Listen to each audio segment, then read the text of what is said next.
Eh, Bapak Ibu peserta pelatihan in-house training yang sempat bergabung di room virtual ini, apakah kegiatan ini bisa kita mulai?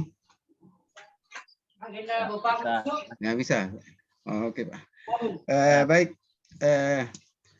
saya ulangi lagi. Assalamualaikum warahmatullahi wabarakatuh. Waalaikumsalam warahmatullahi wabarakatuh. Alhamdulillah bahwa pada kesempatan ini kita Bapak Ibu semua sempat bergabung bersama dengan kami, kita semua yang hadir di sini dalam rangka mengikuti acara atau kegiatan pelatihan in-house training yang merupakan tugas kami dari pelatihan pengawas sekolah penggerak yang hari ini harus juga diselesaikan. Dan alhamdulillah, insya Allah bisa terselesaikan pada kesempatan ini. Selanjutnya, saya mengajak juga kepada seluruh peserta untuk senantiasa menyampaikan salam dan salawat kepada junjungan kita Nabi besar Muhammad SAW, kepada keluarganya, pada sahabat-sahabatnya, dan insya Allah tercurahkan pula kepada kita semua yang hadir di room virtual ini. Amin. Baik, Bapak Ibu yang saya hormati, pada kesempatan kali ini, pada pelatihan in-house training kesempatan ini, saya akan bertindak sebagai fasilitator, pembimbing, yang mana kita diberi kesempatan waktu sebanyak 10 sampai 15 menit untuk menyampaikan materinya. Dan sebelum saya masuk ke materi yang akan saya sampaikan pada kesempatan ini, yaitu masalah asesmen, Bapak Ibu, saya ingin menyampaikan beberapa hal terkait dengan bagaimana supaya kegiatan virtual ini bisa berjalan dengan lancar. Baik, Bapak Ibu yang saya hormati, bahwa ketika saya sebagai fasilitator atau narasumber memberikan materi, diharapkan kepada seluruh peserta untuk mematikan mic-nya atau mute mic-nya supaya itu suara-suara dari rumahnya Bapak Ibu yang ada di dapurnya Bapak Ibu peserta tidak ikut bergabung di room virtual ini. Yang kedua, kalau Bapak Ibu atau ada peserta yang mau berbicara, bisa melalui moderator, dalam hal ini saya sendiri yang bertindak sebagai moderator juga, dengan cara yang pertama, menuliskan di room chat, dan yang kedua dengan menggunakan raise hand. Raise hand itu maksudnya Bapak Ibu, angkat tangan di dalam media ini. Jadi di bawah room chat itu ada reaction, bisa kita pergunakan di situ raise hand. Itu untuk yang kedua. Kemudian Bapak Ibu yang saya hormati, yang ketiga, kalau Bapak Ibu mau membuka atau mau berbicara atau dipersilakan oleh moderator, baru bisa membuka mic-nya atau dengan jalan menekan spasi. Jadi Bapak Ibu hanya dipersilakan berbicara ketika moderator mempersilakan, dan bisa Bapak Ibu dengan jalan menekan spasi. Itu. Saya kira itu sekedar penyampaian awal dari saya. Baik, Bapak Ibu yang saya hormati, saya akan masuk di materi saja pada kesempatan ini. Apa yang saya ingin bawakan pada kesempatan ini, Bapak Ibu, bahwa sebagaimana di kesempatan pertama tadi saya sudah sampaikan bahwa kita akan berbicara tentang asesmen Ya, tentang apa dan bagaimana asesmen itu kita akan bicarakan bersama Bapak Ibu. Baik, saya mungkin bagusnya kalau saya share screen, saya memperlihatkan dulu konsepnya, kemudian kita diskusikan bersama. Ya, jadi mohon bisa dibuka mic-nya supaya kedengaran. Kalau ada saya minta tanggapan Bapak Ibu. Saya share screen. Apa kelihatan layar saya Pak? Belum?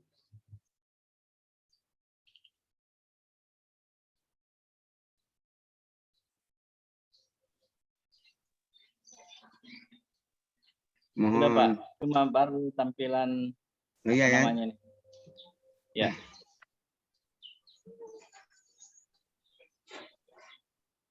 Mudah-mudahan Bapak Ibu peserta virtual pelatihan IHT pada kesempatan ini bisa mendengar suara saya, jaringan dan signal yang ada di tempatnya Bapak Ibu bagus sehingga mendukung untuk kelancaran pelaksanaan kegiatan kita. Baik, ini sambil menunggu materi yang saya mau bawakan terbuka Bapak Ibu ya, bahwa mungkin kita semua sudah sering mendengar, bahkan mungkin sudah sering melaksanakan asesmen Bapak Ibu. Inilah yang pada kesempatan ini saya ingin jelaskan tentang apa dan bagaimana asesmen itu, bahwa asesmen itu sangat diperlukan oleh seorang guru. Kenapa? Karena sekarang dengan prinsip merdeka belajar, prinsip yang mengutamakan siswa dalam kegiatan pembelajaran, bahwa kita harus mendapatkan informasi awal dan mengetahui keadaan, kemampuan peserta didik kita sebelum kita melaksanakan pembelajaran. Inilah asesmen. Jadi asesmen Bapak Ibu ada terbagi-bagi. Ada asesmen di awal atau orang sering mengatakan asesmen formatif. Maksudnya di awal dilaksanakan, kemudian berlanjut terus. Itulah asesmen formatif. Ya, apa sudah kelihatan Pak? Saya punya Oke, materi. bagus. Sudah bagus. Oke Pak, ya. Terima kasih, saya segera pada kesempatan ini yang sempat bergabung. Saya mulai dari prinsip asesmen Bapak Ibu, bahwa kita memulai sesuatu harus dari awalnya dulu, mulai dari prinsipnya. Kemudian ini saya tuliskan judulnya Pak, prinsip asesmen. Kemudian saya tampilkan juga di sini bahwa tujuan pembelajaran kita pada kesempatan ini Bapak Ibu, bahwa kita ingin bahwa pada akhir sesi nanti peserta akan memahami tentang 5 prinsip asesmen dan keterkaitan asesmen dengan prinsip pembelajaran.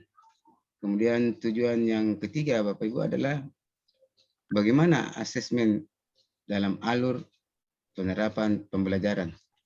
Ini kita semua akan bicarakan bersama Pak. Pertama-tama mari kita mempelajari dulu atau membicarakan bersama tentang prinsip asesmen itu sendiri. Bahwa asesmen itu adalah pembelajaran yang dirancang dengan mempertimbangkan tingkat pencapaian peserta didik saat ini sesuai kebutuhan belajar serta mencerminkan karakter dan perkembangan mereka. Pembelajaran dirancang untuk membangun kapasitas belajar mereka, kegiatan belajar untuk mendukung perkembangan kognitif, karakter peserta didik, dan seterusnya. Bapak Ibu, yang berikutnya, prinsip berikutnya adalah ini, bahwa asesmen perlu dirancang dan dilakukan ini sesuai dengan tujuan. Jadi karena kemarin-kemarin kebanyakan guru yang saya lihat dia melaksanakan penilaian hanya karena ingin membuat nilai rapor, menyusun nilai rapor. Padahal sesungguhnya asesmen adalah kita untuk mendapatkan gambaran awal tentang potensi, karakteristik peserta didik kita untuk kemudian kita berikan layanan yang sesuai dengan tingkat kemampuan anak. Dan seterusnya Bapak Ibu bisa dibaca asesmen sebaiknya meliputi berbagai tugas dan seterusnya. Nah ini, saya pada kesempatan ini saya ingin berbicara sedikit tentang, ini ada gambar saya kemukakan, ada segitiga. Inilah yang saya sering kemarin sampaikan Pak, bahwa di dalam penilaian itu ada semacam segitiga. Inilah yang saya bilang hubungan atau saling keterkaitan dari tiga ini adalah segitiga yang saling berkaitan. Yang mana itu? Ini pada tujuan pembelajaran kita, penerapan asesmen dengan asesmen pembelajaran dalam hubungannya dengan proses pembelajaran dan kurikulum. Baik Bapak Ibu, bahwa apa yang kita laksanakan dalam proses penilaian, ya, penilaian itu kita laksanakan pada saat proses pembelajaran, itu penilaian formatif. Kemudian ada penilaian yang kita lakukan setelah proses pembelajaran, itu kan untuk melihat hasil, apakah anak-anak berhasil dari apa yang kita sudah sampaikan dari A sampai Z mengenai materi yang tadi, apakah kompetensi yang kita harapkan tercapai, itu asesmen sumatif. Nah, keterkaitan antara asesmen dengan proses ini, kemudian kurikulum, Bapak Ibu, bahwa asesmen penilaian dilaksanakan berdasarkan proses pembelajaran, dan proses pembelajaran itu sendiri kita laksanakan berdasarkan kurikulum.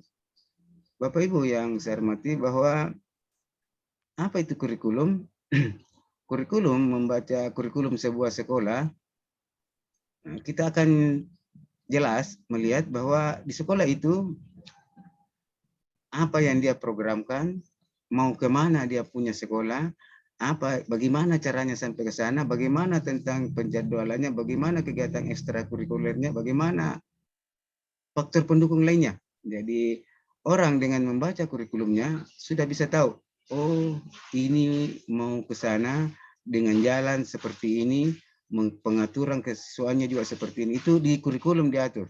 Nah, sehingga saya mengatakan bahwa ada keterkaitan antara proses pembelajaran, penilaian, dan kurikulum.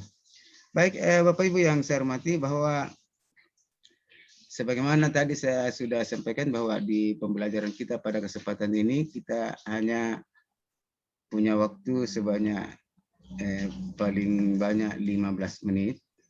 Nah, karena itu masih ada kita punya waktu ini, Bapak Ibu bisa kita pergunakan untuk semacam bertanya dan menjawab.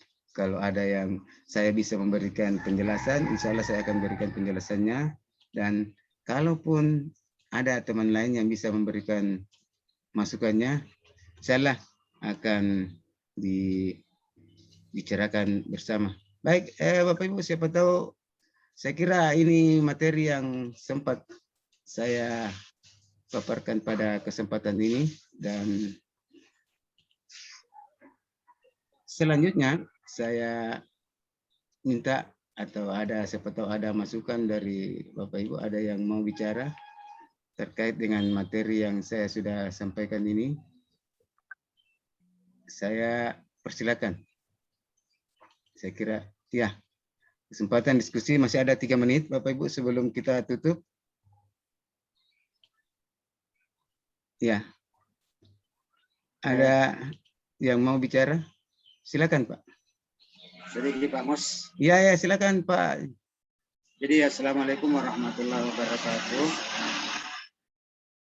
Iya Pak, jadi, silakan. Yang terhormat Bapak pemateri. Jadi Bapak telah menjelaskan tadi mengenai asesmen. Nah, lalu yang kami ingin tanyakan di sini, asesmen, jadi tadi saya lihat tidak ada yang disinggung mengenai asesmen kognitif dan seterusnya. Jadi saya mohon kalau bisa ada penjelasan tentang asesmen formatif dan sumatif. Saya kira itu Pak Mas, terima kasih. Oh iya, makasih banyak Pak atas masukannya. Alhamdulillah ada Bapak yang bertanya sekaligus mengingatkan saya sebagai narasumber bahwa ini loh yang belum sempat saya jelaskan. Bapak Ibu yang saya hormati, bahwa ternyata apa yang dipertanyakan oleh Bapak tadi, bahwa ada namanya asesmen formatif, iya Pak ya? Ya, dengan asesmen sumatif. Saya kira sudah mau sampai waktunya Pak, 10 menit lagi. Makanya saya mohon maaf kalau tertutup karena setelah ini masih ada link berikutnya Pak yang bisa dipakai ya. Masih ada link berikutnya itu Pak, makanya saya buka beberapa link. Sudah ada petunjuknya, saya lihat di upgrade Pak. Bisa kelihatan di situ. Baik, saya jelaskan saja dulu Pak yang masih ada 10 menit ini. Bahwa asesmen formatif itu adalah asesmen yang atau penilaian yang kita lakukan terhadap siswa untuk mengetahui kemampuan awalnya, untuk mengetahui tingkat keadaan asesmen kognitif. Ada kan istilahnya asesmen formatif itu ada asesmen kognitif dan ada asesmen non kognitif. Asesmen non kognitif itu untuk mengetahui keadaan fisiknya anak, motivasinya dan sebagainya. Bapak Ibu, ini perlu kita ketahui sebagai guru dalam rangka memberikan layanan atau pendidikan yang sesuai dengan tingkat pencapaian perkembangan peserta didik kita. Ini berlanjut terus selama proses pembelajaran dan akan kita lihat nanti di akhirnya namanya penilaian sumatif atau asesmen sumatif. Jadi proses penilaian yang kita lakukan dari awal sampai selesai itulah yang di ujung yang dinamakan dengan penilaian sumatif. Sekarang diharapkan sekali kepada sekolah penggerak agar bagaimana banyak menggunakan asesmen formatif. Itu. Saya kira ini karena waktunya sudah mau sampai juga waktu untuk room kita, Bapak Ibu. Saya ucapkan terima kasih banyak kepada Bapak Ibu yang sempat bergabung, Kepala SMA Negeri 3 Pindrang yang sempat bergabung, Kepala SMA Negeri 5 Sidrap yang juga sempat bergabung di room virtual ini. Sekali lagi terima kasih kepada Pak Munandar sebagai peserta pelatihan yang sudah bergabung juga. Saya kira demikian materi yang sempat saya sampaikan pada kesempatan ini Pak. Dan saya ucapkan terima kasih sekali lagi. Mohon maaf kalau ada kekurangan. Sekian. Assalamualaikum warahmatullahi wabarakatuh. Waalaikumsalam warahmatullahi wabarakatuh. Terima kasih banyak, Pak Mus. Iya Pak, saya mau tutup dulu Pak. Foto bersama dulu Pak Mus. Saya matikan dulu rekamannya. Foto-foto dulu, foto bersama dulu. Iya, masih ada beberapa menit ini Pak, tunggu dulu Pak. Oh ini bagus. Di sini bagus di share nih.